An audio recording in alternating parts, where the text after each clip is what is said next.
We're going. Welcome to the Village Board meeting for Monday, August 11th, 2025. It's 6 p.m. We're here in the Village Hall Boardroom. Would everybody please stand for the Pledge of Allegiance?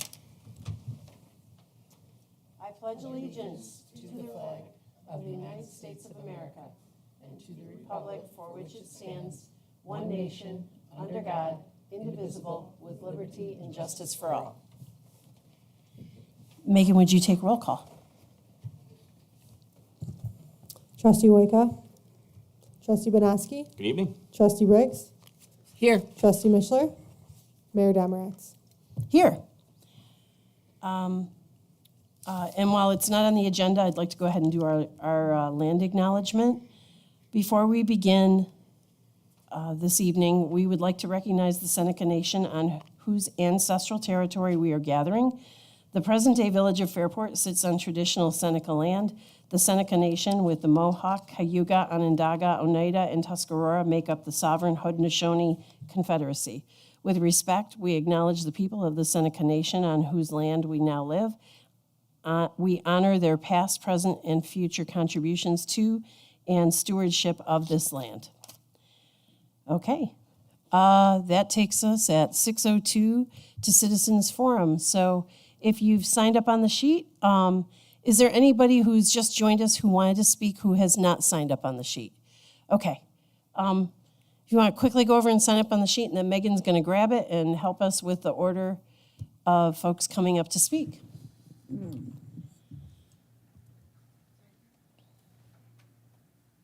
And when you come up to the microphone, as always, please state your name and your address. Even if we know your address, it goes in the record, and it's helpful for Megan when she's doing the meeting minutes. Great. Who's first up? Amber Brown.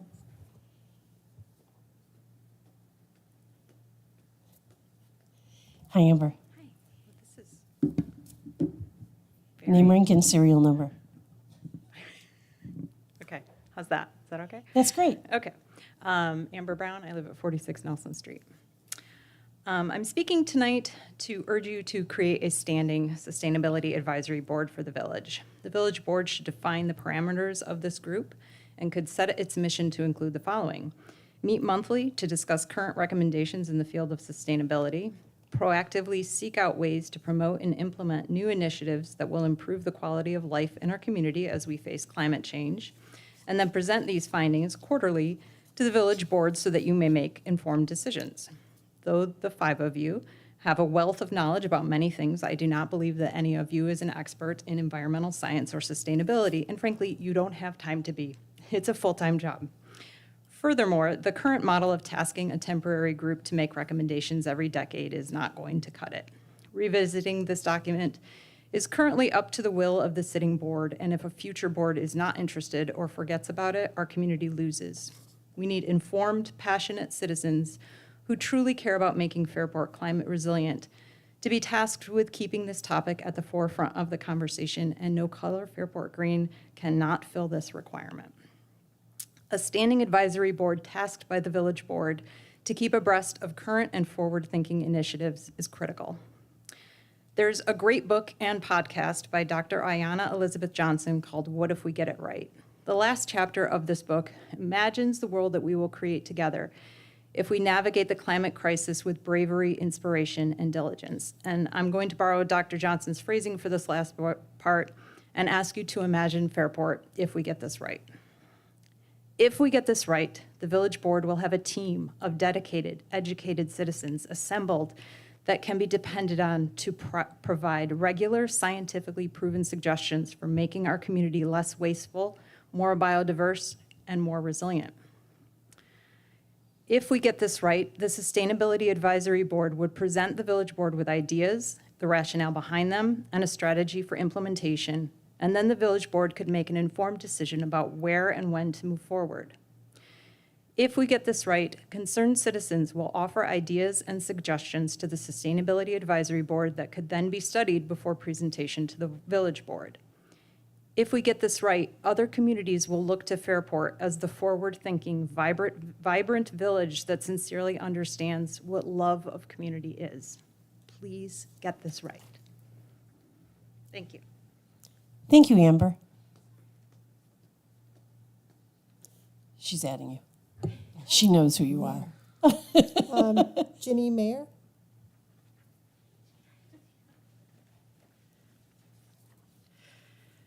Ginny Mayer, 51 Dewey Avenue. I'm just kind of noticing, like, you guys are all in black today. I feel like we got the wrong memo Blue, or something. blue. Oh, it's fine. Y'all are in green. Yeah. It's okay. awesome. I'm here to support also the development of the Sustainability Advisory Board to aid village leadership in reaching the comprehensive plan goal of emphasizing environmental sustainability and climate resiliency. So that's one of the goals of the comprehensive plan. I know that the members of the board are concerned with environmental sustainability and climate resilience, as many of you highlighted these concerns in your electoral campaigns. And I'm sure you want to meet this goal that's in the comprehensive plan that was created together as a community. I also know that attending to environmental concerns, as Amber mentioned, is not always an easy task. The board needs to weigh a lot of competing needs, including budget balancing, resident complaints, business challenges, desires for historic preservation, traffic and parking issues, et cetera. Environmental sustainability and climate resilience, which concern the more distant future, can easily become secondary to these more pressing concerns. A formal sustainability advisory board can help you and the village as a whole keep concerns about the long-term health of our environment and ultimately our residents from falling off the table. I want to give an example of where the existence of a sustainability advisory board could have made a difference: the zoning code revision. The draft revision we're considering right now is meant in part to address some aspects of the comprehensive plan. The village planner highlighted this in her presentation in July, but the gesture to the comprehensive plan did not include the environmental sustainability goal, which has as one of its strategies a focus on smart growth, an approach to planning and development that puts climate and environment at the forefront. This comprehensive plan goal was seemingly set aside during the process, and there was no one clearly designated to be a champion for sustainability while the draft code was written. I believe this has resulted in a draft code that does not go far enough in meeting the environmental and climate challenges we are currently facing, and that will continue to be more difficult in the future. A functional sustainability advisory board could have helped the community craft a zoning code that met all of the goals in our comprehensive plan. So that we don't miss future opportunities, I urge you to create this board. I also want to mention that, as you may know, Color Fairport Green has held a series of dialogues about the intersection between zoning and sustainability over this winter and spring. We're having a final one tonight at 7 o'clock in the library, right across the street. Meeting, I heard, is 20 minutes, right? With a panel of experts from our earlier dialogues, and we'd love to see some of you there. Thanks. Thank you so much. I want to tell you guys, I never said the rules, like, please keep your words under 5 minutes and everything. Y'all are doing a great job of meeting the under 5 minutes rule without anybody reminding you. Thank you. Okay, who's next, Megan? Elena Brunetti.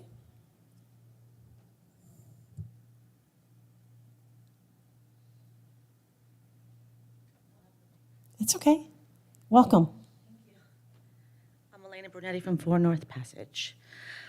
I'm not sure if what I'm going to express pertains to anything that's going on with the village, but my concern is, because I have a family and I have grandchildren, that a lot of times when we visit the village, we're walking along the canal and walking down Main Street, I've noticed that by Gelato, the Cafe Royale, there's the Adirondack chairs that have been put out for everybody, and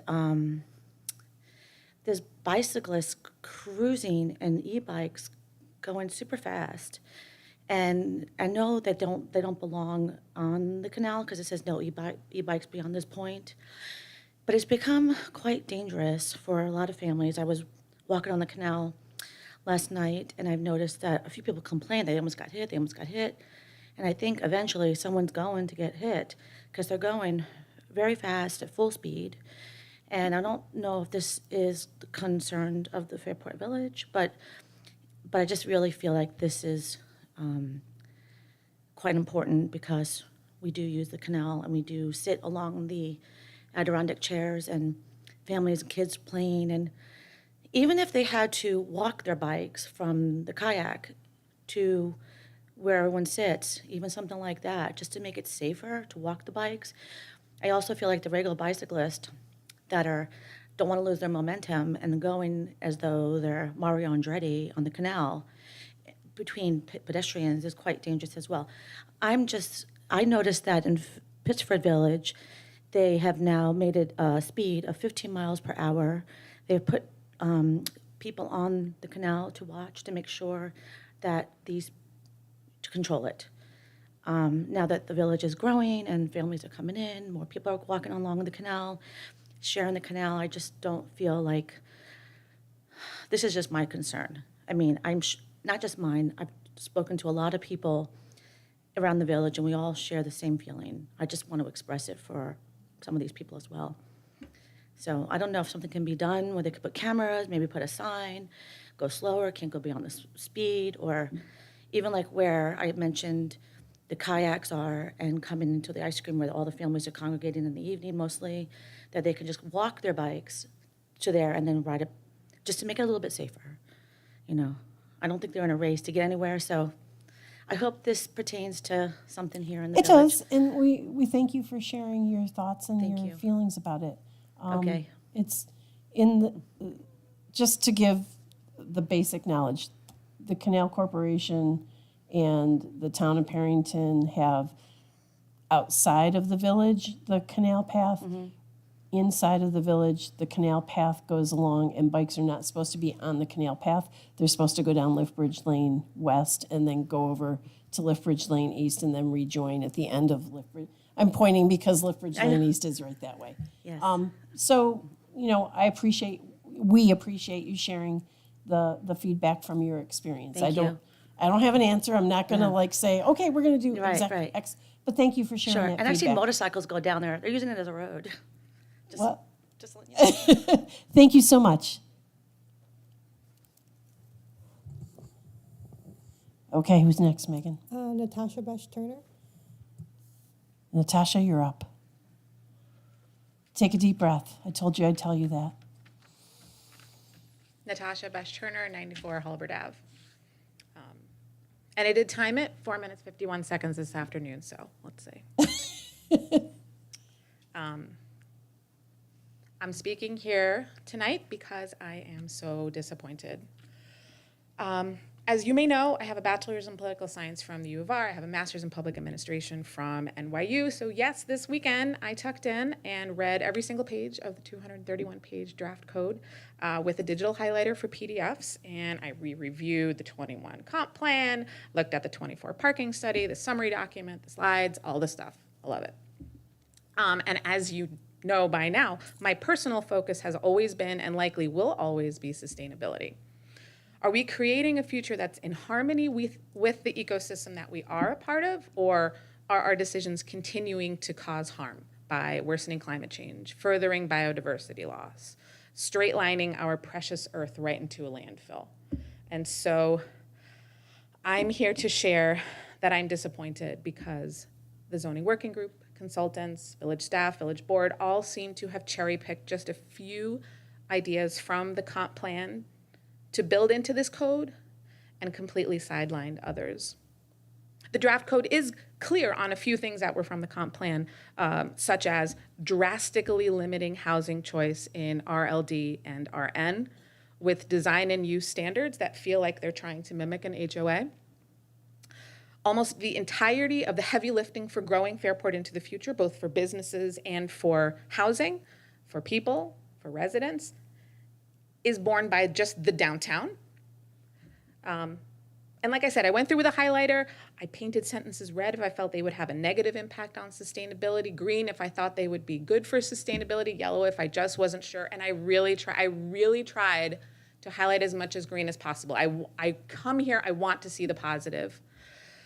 For example, You mentioned this the night it was presented, vinyl siding. I was so happy to see any kind of limitation on vinyl siding. It is such a harmful product, both in its production for the environment and for the people who are stuck living in these communities next to the plants. It's barely a drop in the bucket, but I highlighted it green. But it's clear that sustainability really was barely a consideration in this draft code. For example, front-facing solar panels have to mimic the angle of the roof, even if that means that they are way less efficient because they can't quite face the sun. They have to have the same color as the house, and if they don't generate electricity for 12 months, they have to be removed. I didn't see anything else that has to be removed if you don't use it for 12 months. An entire section of the code is devoted to gas stations, and that now retail establishments have to face the street when, I mean, let's be honest, gasoline stations need to start being phased out completely, and it's a process that can be managed. Meanwhile, standards for EV charging seem to only show that nobody who worked on the code actually drives or charges an EV. They're really out of touch. Native plants are only really discussed in one place, which is the planters abutting stairs on the main street.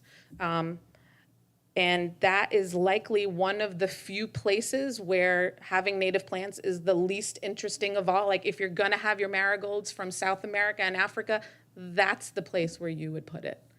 And so you've created, and again, let's be honest, are mere weeks away from approving a zoning code that fossilizes our population and housing stock with little to no regard for sustainability. It provides no relief for homeowners seeking to generate income from their biggest investment, right, their properties. It keeps out young families by inflating house prices intentionally, that was in the code as well, and limits housing choice. It does not seek to minimize vehicle miles traveled, as we can see from the work from home rules. It misses opportunities to reduce carbon emissions, and it's more concerned with how things look than who gets to be here. I mean, the summary document says, standards for ADUs are intended to minimize potential negative impacts that could be associated with EDUs, then creates really harsh restrictions for EDUs and never describes what those awful impacts could be. This is not about me getting what I want and being willing to compromise, since I don't really see any compromise in this draft code. You need a sustainability committee to advise you and to look over these documents so that this one-sided, climate-blind decision-making never happens again. I'm sorry. Thank you very much. Do we have anybody else? Okay. Then thank you to everybody who came this evening to speak. And I'll say thank you to everybody who's here just in general. I haven't seen you in a while, Mr. and Mrs. Tulloch. I'm so happy to see you here tonight. Okay. With that, we're going to move on to the regular agenda. But thank you to everyone who spoke this evening. And I know you guys have to go to your event. So that will take us to our regular agenda. And I have a question with item number 1. Megan, because that special meeting was, and I'll ask John or Brian to, so that special meeting was Emily, Tracy, and me, and only Tracy and I are here. Do we put that off until the next meeting? Yep. Okay. So I'm going to ask for a motion to table the approval of the village board meetings for July 11th, 2025 until the next village board meeting? Okay, the next meeting of a quorum where we could actually take action on them. Can I have a motion? So moved. By Trustee Briggs, Second. by, I was going to call you Trustee Mishler, by Trustee Banowski. Sorry, I don't know why. All in favor? Aye. Anyone opposed? That will be unanimous, and that'll get tabled until the next time we have a quorum available to take action on that. Item number 2 is a motion by the village board to approve the meeting minutes of July 28th, 2025 village board work session. So moved. By Trustee Briggs, Second. by Trustee Banowski. And any questions? All in favor? Aye. Aye. Anyone opposed? That will be carried. So here's the next question. Tracy was on the phone for the joint board meeting, and while it was just a joint meeting, a work session, there were no decisions made at that meeting. Can she approve the meeting minutes? John? Yeah. She can approve them? Yes. Okay, great. All right, then, I need a motion by the village board to approve the meeting minutes from the August 6th, 2025 joint village board and OSED meeting. So moved. By trustee Briggs, Second. by trustee Banowski, all in favor? Aye. Anyone opposed? That will be unanimous. That was probably the hardest part. Okay, so that will take us to new business. Item number 1 is a motion by the village board to authorize the West Avenue residents to close their street for their annual block party on Saturday, September 20th, 2025, from 2 p.m. to 9 p.m. Barricades will be provided for a block area from of West Avenue from Nelson Street to Prospect Street. So moved. By trustee Briggs, Second. by trustee Banowski. Any questions? No. I hope they have really good weather. All in favor? Aye. Aye. Any opposed? Then that will be unanimous. Item number 2 is a motion by the village board to authorize the Erie Crescent residents to close their cul-de-sac for an annual block party on Friday, September 5th from 5 p.m. to 10 p.m. Barricades will be provided. So moved. By trustee Briggs, Second. by trustee Banowski. Any questions, comments? All in favor? Aye. I wish them good weather as well on September 5th. I think it's really a wonderful sign of our community that there are so many block parties and neighbors that are constantly getting together as neighbors and in a neighborhood. I agree. I think it's really a good sign of people feeling their place, that they have neighbors versus I just live someplace. That will take us to item number 3, is a motion by the village board to engage BST and Company CPAs LLP to perform a financial statement audit of the Village of Fairport for the fiscal year ending May 31st, 2025, and to authorize Julian Domeritz as mayor to sign the engagement letter. So move. Oh, he beat you. That's okay. Trustee Banowski, Second. trustee Briggs. Any questions? No, I just, make sure It's- everything's on the up and up. It's the regular team, and they're back again this year. All right, all in favor? Aye. Aye. Aye. Anyone opposed? That will carry. Item number 4 is a motion by the village board to enter into an intermunicipal cooperative purchasing agreement between the Village of Fairport and Monroe County for the term of September 1, 2025 through August 31st, 2030, and to authorize Julian Domeritz as mayor to sign the agreement. So move. By trustee Banowski, Second. by trustee Briggs. Can you describe what that is? Something nebulous, I'm sure, because it's, Okay, certainly. No, we do kind of a Costco size of buying bulk and partnering with Monroe County and all the other communities to get a better price on natural gas purchasing. And so when they do that, they go out and bid it competitively based on quantities that, in general, municipalities may use, and we get a better price for it than versus just going out and doing it on our own and just saying, RG&E just pay by the therm type thing. So that's all this is. And so when they lock in that price, they just want to know that we're guaranteed for the next, in this case, 5 years to do that. And we've done this for decades, right? Okay. Buying it this way, so fairly common. but it's in general for natural gas. It's for natural gas Okay. and to buy it at an efficient price as Okay. well, and delivery price, yep. Do you have any other questions, Tracy? No, that's Do you have any questions? No. Okay. All in favor? aye. Aye. Anyone opposed? That one will be unanimous as well.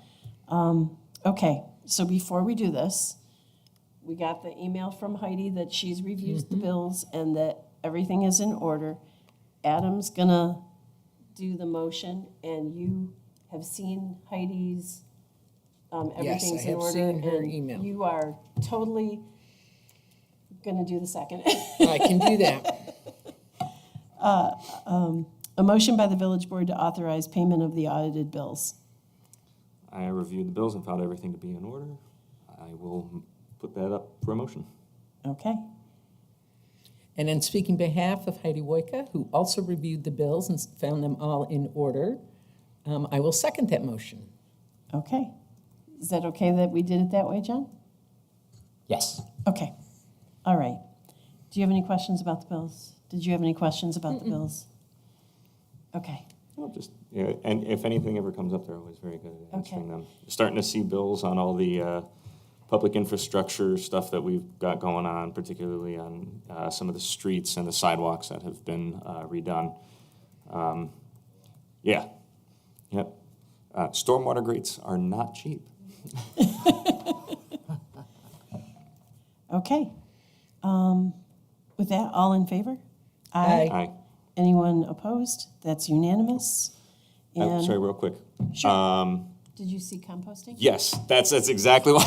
I knew lumped it. I in. knew it was coming. Last month was, I think, 2.5, and then the month before that was 2 tons Okay, diverted from landfills.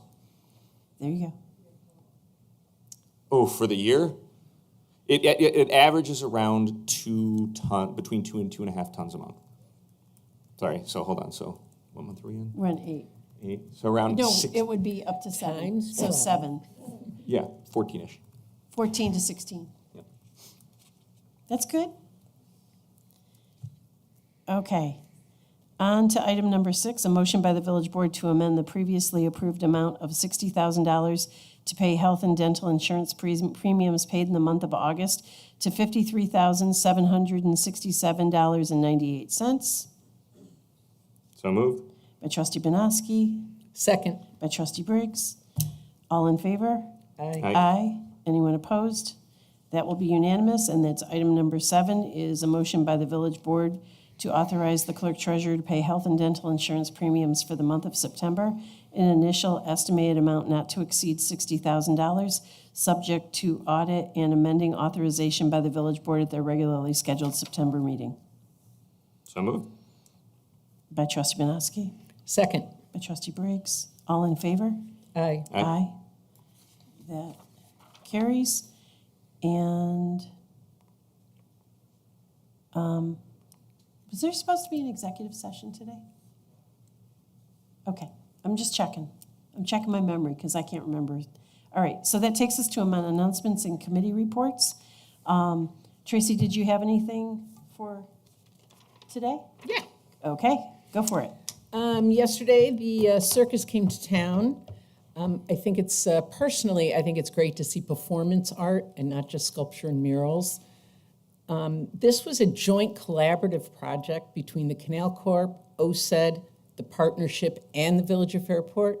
So again, that collaborative effort to bring performing arts to our residents. The partnership did go around and inform the ice cream shops and businesses that the circus was coming and there may be a lot of people around, and gave them a heads up if they wanted to extend their hours and maybe needed more staff just to make the most out of this event.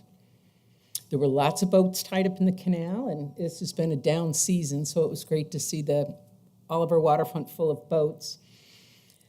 And I really support these events, especially during, at least to me, it was an exceptionally hot and humid summer, and we have 2 challenging construction projects, but we had a very successful event, and there was lots of people in the village. I think the only thing, if we had somehow hired stadium seating and rows of it, that's probably about the only way we could have made this event better. Tomorrow at the library in the gazebo, there'll be a children's concert, and that's Mr. Green.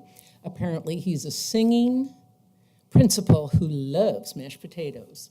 So that's special. This started this summer. There's like 4 concerts that are dedicated really just for children and families. On Thursday night, the Fairport Firemen's Band will also be in the Gazebo Series, our annual Thursday night Gazebo Series, and that will be at 7 p.m. We have the upcoming zoning meetings, and again, the zoning, they went out of their way to try to mix up the timeframes and make it possible for many families to and concerned citizens to attend.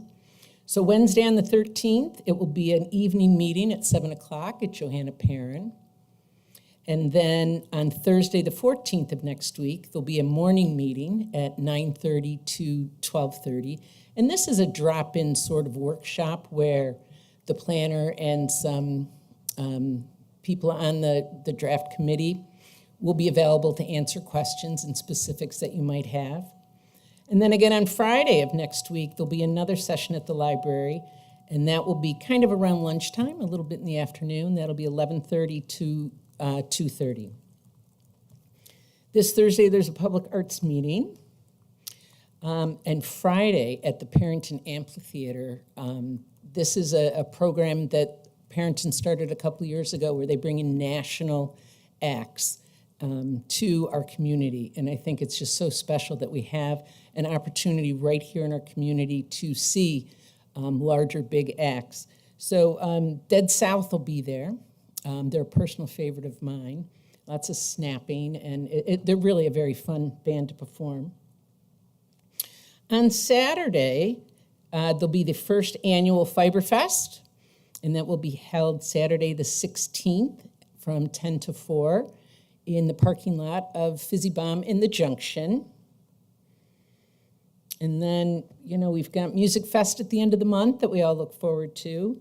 And there'll be a coffee with Joe Morelli that the Village of Fairport will be hosting on the 20th. Which is, they're sending out invites to the people who are invited for that. So it's an invite. It's invitation only, but we'll be here. And we're hosting, which I think is really exciting. Hopefully we can highlight our Fairport businesses and our merchants and our wonderful, delicious products and coffee for that event. I'm good. Okay. Not too much, I guess, all the things. Particularly the zoning. It's my little bit of my background there too. So I've been going through trying to find ways to break it and make sure that we've got a good zoning code there. One thing I want to maybe emphasize, with all the heat and everything that's going on, check on your neighbors, especially if they're older. Make sure everybody's doing okay. Make sure you drink plenty of water. Don't want to have any bad news stories out and about. Really, that's kind of all I have. One thing I was wondering if Brian, as things have been going on, it's been very exciting to see Main Street, all the construction going on. I don't know if maybe our next work session, we could do like a quick 5 or 10 minute walkabout, just, a little show and tell. Because I've had a chance to, it's actually funny right now, what's going on across the street reminds me of, I don't know if anybody's ever seen pictures of Venice during the flooding season, where they lift everybody up off the street so they could walk around. It almost reminds me of that. But yeah, it could be really cool to just to see all the things that we were, Maybe talking about. At the beginning of our session, like we did with Lethbridge Lane West when we were doing that. We can just reach out to Emily and Heidi and see if they would be open to doing the beginning of our meeting, just getting a little highlight of what's going on and being out there.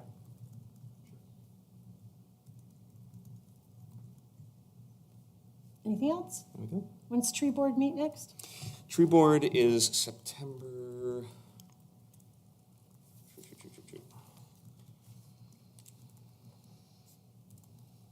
I believe it's. Why do I have the 25th in my mind? But I am.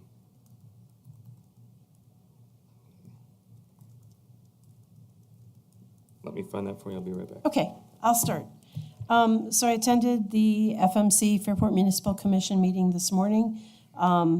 They talked about the review that they're doing on the EV charging stations. For anyone who doesn't know, our EV charging stations used to be free. We now do charge because the program itself has to be self-sustaining. So as the products that we have out there today that deliver a charge, as the software and the hardware, as they fall out of repair or are end of life, as we purchase a new one, the program has to pay for the new charging station.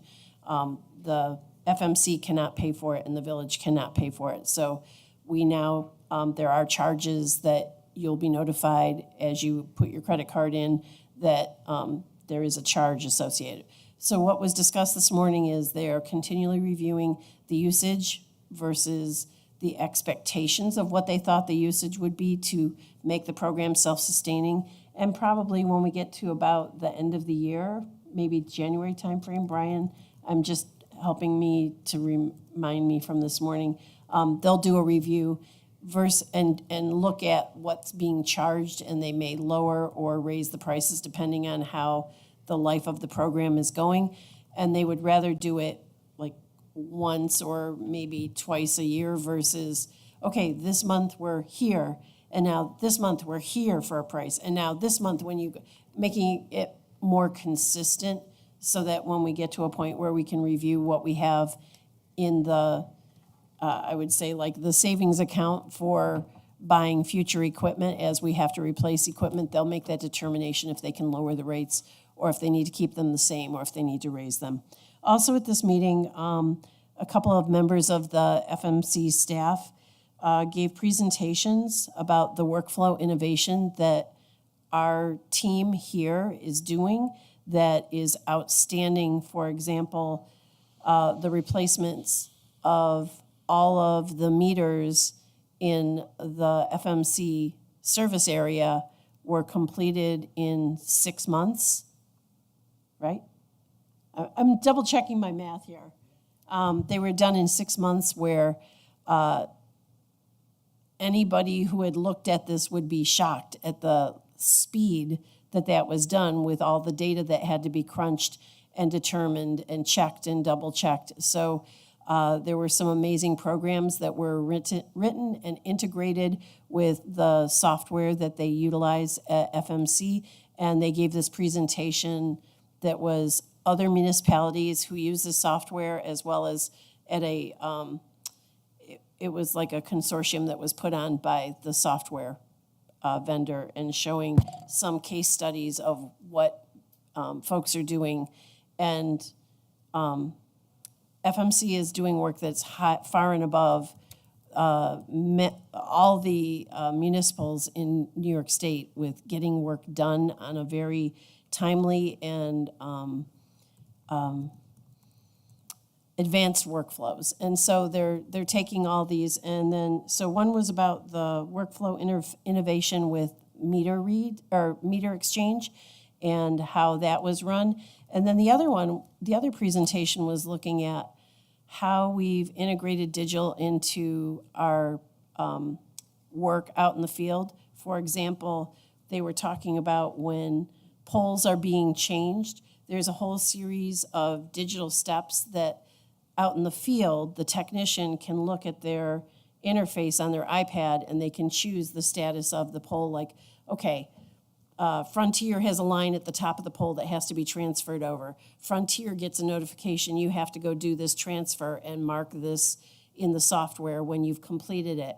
And then the next company, and they have 90 days to get that completed. And then the next company that's on that pole gets a notification and they have 90 days. And so it shows in the software who's done their work.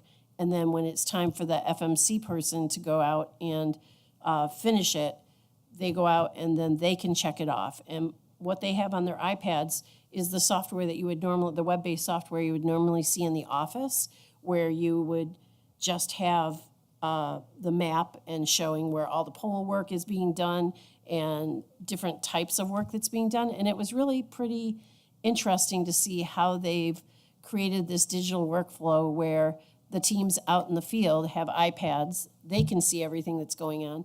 Back at the home office, they have the ability to see what's going on and to coordinate all these jobs in a very efficient, that was the word, thank you. I was struggling for that word. In a very efficient way to get this work done, and also being able to communicate both with the field here as well as with these other companies who have lines on our poles. It was really interesting, and probably more so for me because I have a background of looking at workflow and understanding how you can take the software packages that people put out and automating the workflow. And it was pretty amazing to see the kind of work that they're getting done. I had a meeting with the New York State Department of Transportation last week in conjunction with Assemblymember Jen Lunsford's office in order to get the update, which is now available on the homepage of our website. We had no updates for the projected end of the project of the bridge on Main Street, which I believe they're starting to pour concrete this week on some of it. They have projected that they will be done with this in the first week of October. We can always hope and pray that it's done before then, but I also made them very aware of all the different activities that are happening in our village so that when we get into August, we have Music Fest and people need to be able to traverse that area on Main Street. And then when we get to September, there's Scarecrow Festival, Oktoberfest, the plein air is going on here. I've got the calendar almost memorized. The day after Oktoberfest ends is the bicentennial canal celebration, so that all of these activities, while they're not happening in that little area of Main Street, it's important for them to know the impacts that their work, the longer it stretches out, it starts to impact what's going on in our village, and that while we can make everybody aware that this is going on, if they don't share with us that information, we can't make businesses and these different festivals aware that this may extend out to the first week of October. They are also aware that we want them to get done as quickly as possible, so especially for the last weekend in September. But that's the update that we have for now, that they will continue to work and that hopefully they will get Main Street back open.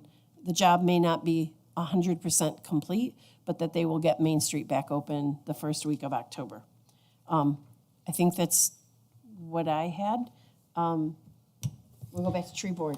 Did you get a date? I don't see something online or in here, so I'm wondering if maybe it still has to be confirmed. I'm jumping on that right now. All right, that's great. I think that's it. All right, so let's get back to our agenda. Our next meeting, the next upcoming village board meeting, village board work session is Monday, October 25th at 6 p.m. here in the village hall boardroom. The next regular village board meeting will be held Monday, September 8th, 2025 at 6 p.m. All meetings are held in the village hall at 31 South Main Street in the second floor boardroom. Tracy covered all of the upcoming meetings for the draft zoning code updates for resident input. Did you tell people the cafetorium at JP for Wednesday night? If you didn't, cafetorium, I was looking at another note, so I might have missed it. And that information is also being blasted out on social media and websites and different alert systems and to the partnership and the merchants. So we're really trying to get that information out there. So just hearing it one more time. So I think with that, I'd like to ask for a motion for the village board to adjourn. So moved. By trustee Banowski, Second. by trustee Briggs, all in favor? Aye. Aye. Thank you for joining us this evening, and have a great night.